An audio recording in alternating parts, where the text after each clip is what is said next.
লাউয়ের তো কত রকম রেসিপি খেয়েছে, কিন্তু মাসকালাই ডালের ঘ্রাণ আর চিংড়ির স্বাদ মিশে আজ মাঝে লাউয়ের ডালটা বানাবেন, এটা একবার খেলেই মনে গেঁথে যাবে অনেক দিন। এর আগেও লাউ নিয়ে অনেক রেসিপি শেয়ার করেছি, বাট আজকের এই কম্বিনেশনটাই স্বাদে ভরপুর, একবার ঘরোয়া সুখের মতো। আসসালামু আলাইকুম এভরিওয়ান। আজ সকাল সকাল হাঁটতে বের হয়েছিলাম গ্রামের পশ্চিম দিকটায়। এই পথ দিয়েই তো আমার হাতে করি শেখা। এই পথ ধরেই প্রাইমারি স্কুলে যেতাম। তখন রাস্তার দুই পাশ ঘন জঙ্গল, দিনের বেলাতেও শিয়ালের দৌড় দেখা যেত। আজ লাউয়ের রেসিপি করার জন্যই লাউ নিতে আসা। লাউ এখন মৌসুমের শেষ, পাওয়া কঠিন, তবু দুটো টাটকা লাউ পেয়ে গেলাম। ফেরা রাস্তাটা ছিল স্মৃতির মতো নরম, গাছগুলো, বাতাস, রোদ সবই শৈশবকে মনে করে দিচ্ছিল। বাড়িতে ফিরে লাউটা মায়ের হাতে দিতেই মা হাসি মুখে বললেন, আজ মাসকলাই ডাল আর চিংড়ি দিয়ে লাউ রান্না করবো। অনেকেই আগের ভিডিওতে বলেছিলেন লাউ আগে ধুয়ে কাটতে হয়, তাই আজ মা আগেই ধুয়ে ভালোভাবে কেটে নিলেন। তবু অভ্যাস মতো কাটার পরও আরেকবার ধুয়ে নিলেন হালকা করে। মা এক বাটিতে মাসকলাই ডাল ভিজিয়ে রাখলেন, চিংড়িগুলো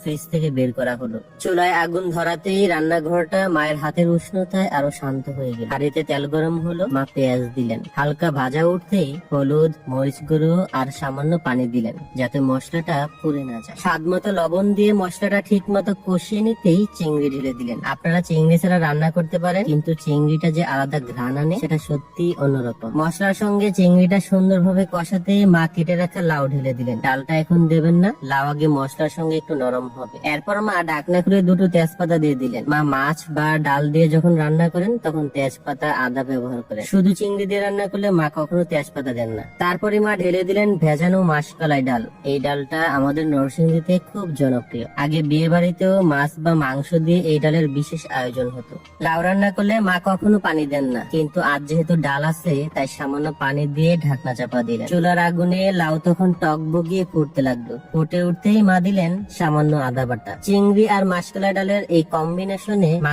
কখনো রসুন দেন না, আদাই নাকি আসল স্বাদ বের করে দেয়। এরপর দিলেন সামান্য জিরে গুঁড়া। হাড়ির ভেতর লাউ আর ডাল টক বগিয়ে একসাথে ফুটে উঠলো। দেখতেই জিভে পানি চলে আসে। আমি শুধু অপেক্ষায় কখন খেতে পাবো। মাটির চুলার রান্না এমনিতেই অনেক স্বাদের, তার উপর মায়ের হাত, আর কিছু বলার থাকে না। এরপর মা দিলেন কয়েকটা কাঁচামরিচ। এই কাঁচামরিচের ঘ্রাণটা আমার ভীষণ প্রিয়। তারপর দিলেন ধনিয়া গুঁড়া। মেশাতে না মেশাতেই ডালটা ঘন হয়ে আসলো। ঠিক তখনই মা কুচি করা ধনিয়া পাতা ছড়িয়ে দিলেন। এই ধনিয়া পাতার ঘ্রাণ পুরো রান্নাটাকে দ্বিগুণ সুস্বাদু করে দেয়। যারা এখনো এই রেসিপি করে দেখেননি, একবার হলেও ট্রাই করবেন। নরসিংদীর এই পুরনো স্বাদটা আপনাদের ভালো লাগবেই। আর আমার আজকের লাউ মাসকলাই ডাল আর চিংড়ির কম্বিনেশন কেমন লাগলো অবশ্যই কমেন্টে জানাবেন। ভালো লাগলে শেয়ার করবেন।